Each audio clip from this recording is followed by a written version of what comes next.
Friends, स्वागत है आपका हमारे channel civil engineering with Mukesh में। अपन सॉइल को कंटिन्यू कर रहे थे। इसमें अपना काफ़ी कुछ टॉपिक्स वगैरह हो गए थे। अब इसमें अपना नया टॉपिक जो स्टार्ट हो रहा था वो हो रहा था अपना वाटर कंटेंट डिटरमिनेशन के मेथड्स। तो अपन सबसे पहले पढ़ते हैं कि वाटर कंटेंट क्या होता है। अपन वाटर कंटेंट को शो करते हैं अपन स्मॉल w से। जनरली मैंने आपको बताया था कि स्मॉल w बराबर क्या होता है, wait of water upon weight of solid होता है इंटू 100। इसको अपन परसेंटेज में कर देते हैं। तो ये जनरली अपने पास वाटर कंटेंट का फॉर्मूला आता है। लेकिन जो वाटर कंटेंट है इसको अपन डिटरमाइन किस किस मेथड से करते हैं, इसके जो मेथड्स है वो अपन देखेंगे।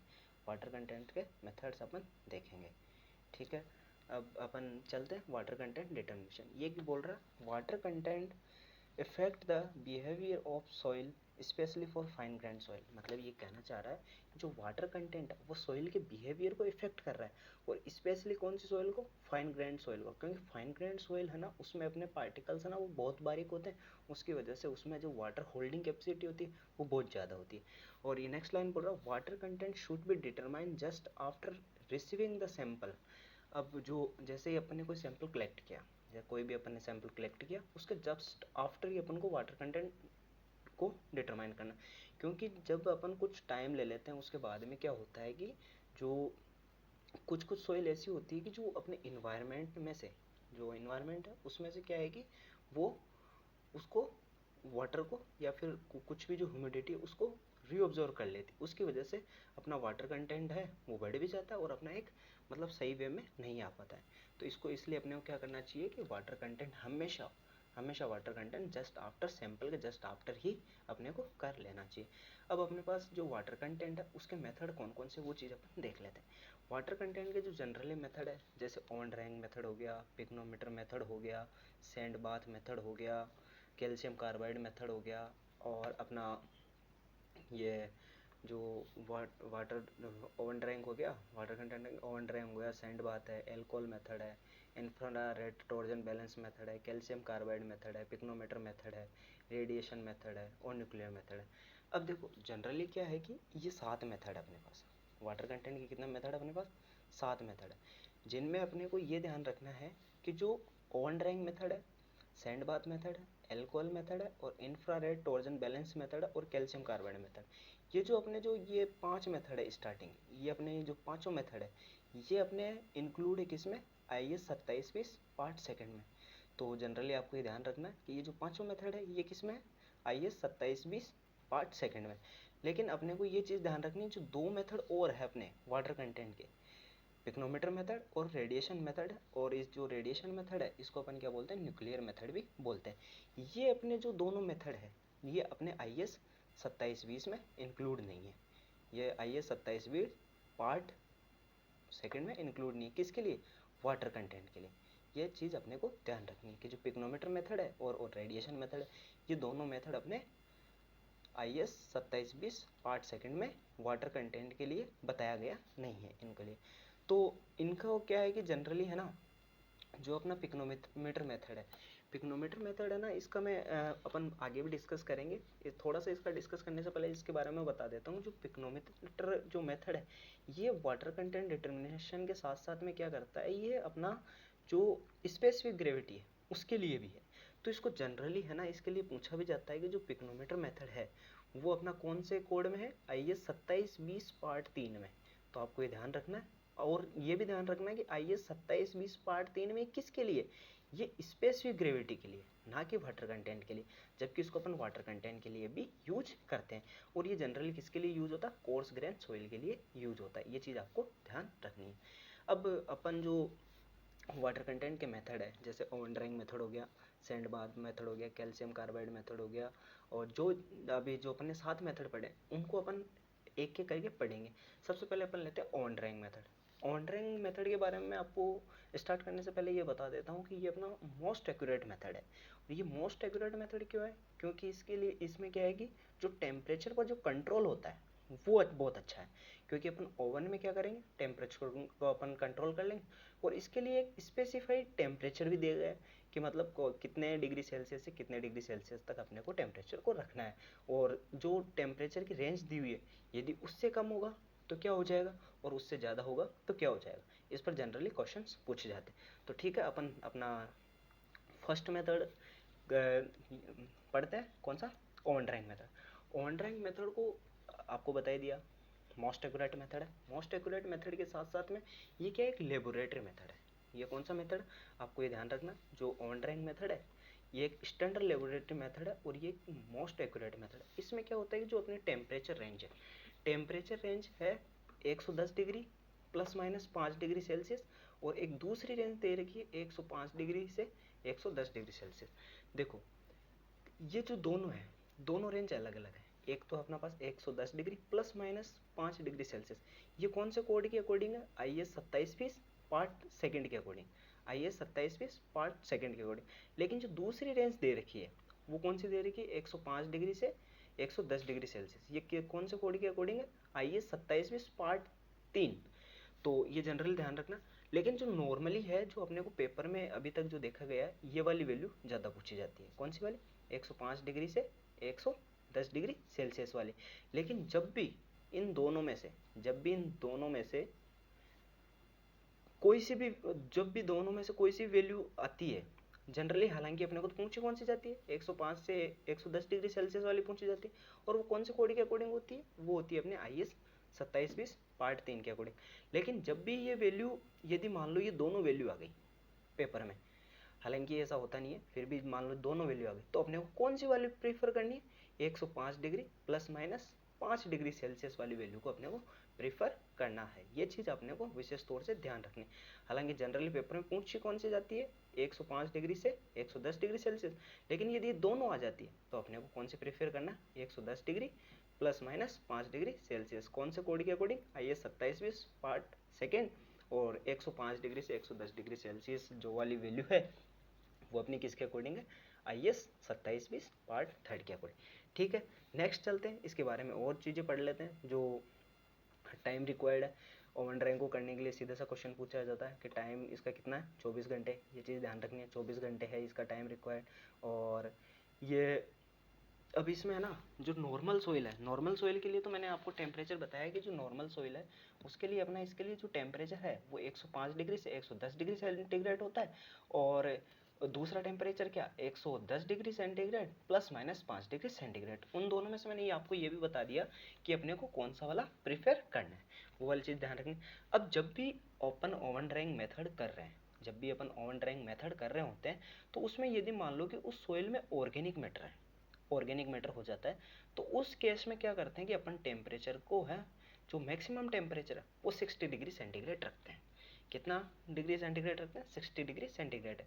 जनरली इसमें क्वेश्चन पूछा जाता है, यदि अपन ओवन ड्राइंग मेथड कर रहे हैं और यदि अपनी नॉर्मल सॉइल के साथ में कौन सा है? ऑर्गेनिक मैटर है, तो अपना टेम्परेचर की रेंज क्या होती है? वो मैक्सिमम होती है अपने पास 60 डिग्री होती है। और इसमें भी अपन टाइम क्या होता है अपना? 24 आवर होता है। यदि ऑर्गेनिक मैटर की जगह अपना पास कौन से आ गए? जैसे कैल्शियम, ये कैल्शियम कंपाउंड आ गए, कैल्शियम कंपाउंड आ गए, जैसे जिप्सम आ गया, तो उस केस में अपना जो मैक्सिमम टेम्परेचर है वो हो जाएगा 80 डिग्री सेंटीग्रेड हो जाएगा। और इसी के लिए भी टाइम कितना हो जाएगा अपना?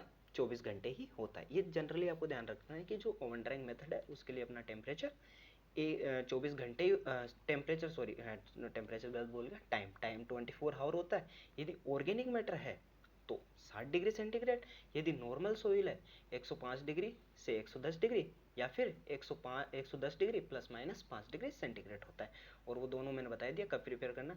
यदि अपना जिप्सम है या फिर कैल्शियम कंपाउंड है तो उस केस में अपने को 80 डिग्री से ज़्यादा नहीं रखना। अब एक ये चीज़ और आती है कि यदि अपन ने टेम्परेचर 105 डिग्री से कम कर दिया तो क्या होगा? 110 डिग्री से कम कर दिया तो क्या होगा? और यदि अपन ने ऑर्गेनिक मैटर वाली सोइल में टेम्परेचर 60 डिग्री से ज़्यादा बढ़ा दिया तो क्या होगा? और फिर कैल्शियम कंपाउंड जैसे जिप्सम वगैरह वाली जो सोइल है उसमें अपने टेम्परेचर 80 डिग्री से ज़्यादा कर दिया तो क्या होगा? ये सब चीज़ जानने से पहले अपन पढ़ते हैं कि जो वाटर है ना वो कितना टाइप का होता है। वाटर जनरली अपने पास 4 टाइप का होता है। पहला होता है स्ट्रक्चरल वाटर, जिसको अपन केमिकल बॉन्डेड वाटर भी बोलते हैं और क्रिस्टल वाटर भी बोलते हैं। इसके बारे में भी जानेंगे अपन, ये क्या होता है। दूसरा देखते हैं gravity water, capillary water, absorb water और हाइग्रोवस वाटर। जो अपना स्ट्रक्चरल वाटर है, ये क्या है कि जो सोइल पार्टिकल उनका बॉन्डेड वाटर होता है, जिसकी वजह से जो पार्टिकल बंधे हुए होते हैं, जिससे कि सोइल की जो स्ट्रेंथ बनी होती है वो वाला वाटर होता है। इस वाटर को निकालना क्या होता है कि इम्पॉसिबल होता है, लगभग लगभग इम्पॉसिबल होता है। यदि अपन इसको निकाल रहे हैं तो इससे क्या है कि सोइल की बियरिंग कैपेसिटी खत्म हो जाएगी। तो इसलिए इस वाले वाटर को तो अपन को निकालना ही नहीं। जनरली अपन कौन सा वाटर निकालते हैं वाटर कंटेंट के लिए? ग्रेविटी वाटर, कैपिलरी वाटर और एब्जॉर्ब वाटर, या फिर इसको बोलते हैं अपन हाइग्रोस्कोपिक वाटर। तो ठीक है, अब अपन जानते हैं यदि टेम्परेचर अपना 110 degree plus minus 5 degree Celsius या फिर 105 डिग्री सेल्सियस से 110 डिग्री सेल्सियस से कम हो जाता है तो वाटर इवोपरेट नहीं होगा। ये टेम्परेचर रेंज अपन ने पहले ही डिसाइड करी थी। तो उसमें क्या होगा, ये जो अपना ग्रेविटी वाटर है, जो अपना ग्रेविटी वाटर है जो अपना एक ग्रेविटी वाटर हो गया, कैपिलरी वाटर हो गया और ये एब्जॉर्ब वाटर हो गया, ये क्या होंगे, ये इवेपोरेट नहीं हो पाएंगे और उसी वजह से अपन अपना जो वाटर कंटेंट है वो डिटरमाइन नहीं कर पाएंगे। यदि ये टेम्परेचर रेंज अपनी 110 डिग्री सेंटीग्रेड वाले जो अपने के पास जो ये रेंज दे रही है, यदि इससे ज़्यादा हो गया तो मैंने बताया था जो स्ट्रक्चरल बॉन्डेड वाटर है वो निकलना स्टार्ट हो जाएगा। लेकिन ये वाली जो कंडीशन है ये डिज़ायरेबल नहीं है, क्योंकि यदि ये निकल गया तो फिर अपनी क्या सोइल की बेयरिंग कैपेसिटी खत्म हो जाएगी और सोइल वर्क जिसके लिए अपन वर्क कर रहे हैं वो नहीं कर पाए। अब देखो, अब अपन ने ये नॉर्मल सॉइल के लिए पढ़ लिया। अब जनरल जो नेक्स्ट आता है वो आता है अपना ऑर्गेनिक मैटर वाली सॉइल के लिए। इसमें अपन ने टेम्परेचर रेंज क्या रखी थी, 60 डिग्री से ज़्यादा नहीं होना चाहिए, ठीक है। अब इसमें 60 डिग्री से जब ज़्यादा हो जाएगा तो क्या होगा, तो जो ऑर्गेनिक मैटर है वो क्या होंगे, डीकम्पोज हो जाएंगे। जो ऑर्गेनिक मैटर है वो अपने क्या है, डीकम्पोज कर जाएंगे। डिकम्पोज कर जाएंगे मतलब क्या है, जब भी टेम्परेचर होगा तो वो जलने लग जाएंगे। इस वजह से अपन क्या करते हैं कि जब भी अपन ऑर्गेनिक मैटर को जब अपन किसी टेम्परेचर बर्न करते हैं और ज़्यादा टेम्परेचर करते हैं तो वो जलने लग जाते हैं। इस वजह से अपने को ये टेम्परेचर रेंज इससे ज़्यादा नहीं रखनी चाहिए। और ऐसे ही कौन सा अपना जो जिप्सम वाली सोइल है जो कैल्शियम कंपाउंड वाली है, तो उसमें टेम्परेचर यदि अपन 80 डिग्री से ज़्यादा बढ़ा देते हैं तो क्या होता है कि gypsum has loosely bonded structural water which evaporate due to higher temperature की वजह से जो इसका जो लूजली बॉन्डेड स्ट्रक्चरल वाटर है वो क्या करता है, वो बाहर निकल जाता है। इस वजह से अपन इसको नहीं बढ़ाते हैं, ठीक है।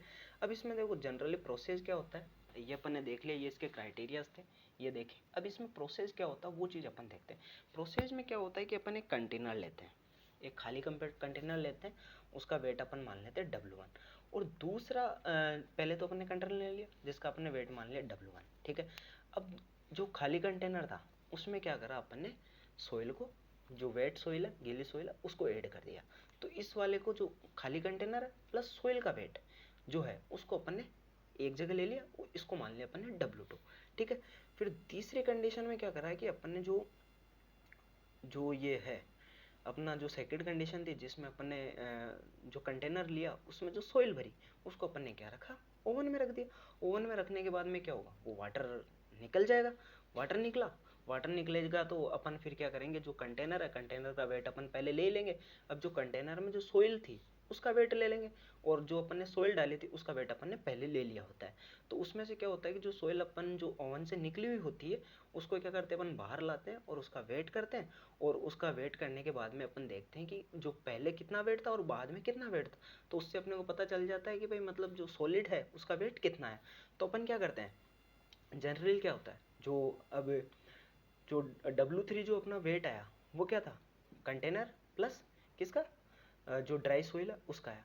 जब मैं कंटेनर प्लस ड्राई सोइल के वेट में से जब मैं अपने कंटेनर प्लस वेट सोइल के वेट में से कंटेनर प्लस ड्राई सोइल का वेट निकाल देता हूँ, मैं क्या कहना चाह रहा हूँ, जब मैं कंटेनर प्लस ड्राई जो वेट सोइल है उसके वेट में से मैं कंटेनर प्लस ड्राई सोइल का वेट निकाल देता हूँ तो मेरे पास क्या आ जाता है, वेट ऑफ वाटर आ जाता है।